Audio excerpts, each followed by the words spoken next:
તો કહેવાય છે કે દેવ કોપે ને તો ગુરુ પ્રોટેક્શન આપે, ગુરુ રક્ષણ કરે, પણ જો ગુરુદેવ કોપે ને તો કોઈથી ના સરશે.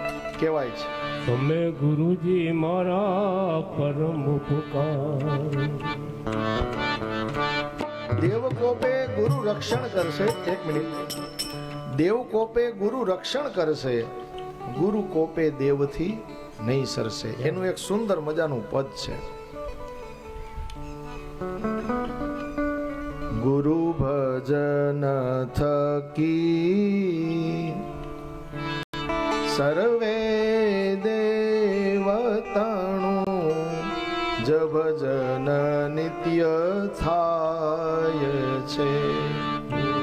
ભજન થકી સર્વે દેવતાણું જ ભજન નિત્ય થાય છે.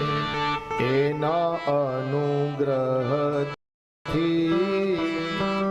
ત્રિવિધ તણા તાપો વિલાઈ જ જાય છે.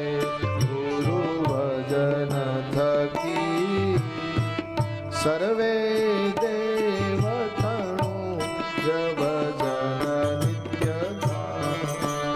ગુરુની સેવા કરો, ગુરુના ચરણનો આશ્રય કરો, શ્રી સદગુરુના વચનોને સાર્થક કરો, એટલે બધી સેવા આવી ગઈ. જેને ગુરુ પ્રત્યે ભાવ નથી, જેને સંત ચરણમાં પ્રેમ નથી, મોતે સંત અધિક કરી લેખા. રામાયણમાં સબરી માતાને ભક્તિ પ્રદાન કરતી વખતે ભગવાન બોલે છે કે મારા કરતા સંતોનો મહિમા ખૂબ મોટો છે. મોતે સંત અધિક કરી લેખા. મારા કરતા સંતોને પેલા પ્રણામ કરવા. મારી કથા ગાય છે ને એટલે ઠાકોરજીને પછી પ્રણામ કરે, પેલા અમને પ્રણામ કરે. શું કામે? કે અમે એની કથા ગાઈએ છીએ. દેવ કોપે ગુરુ રક્ષણ કરશે, દેવ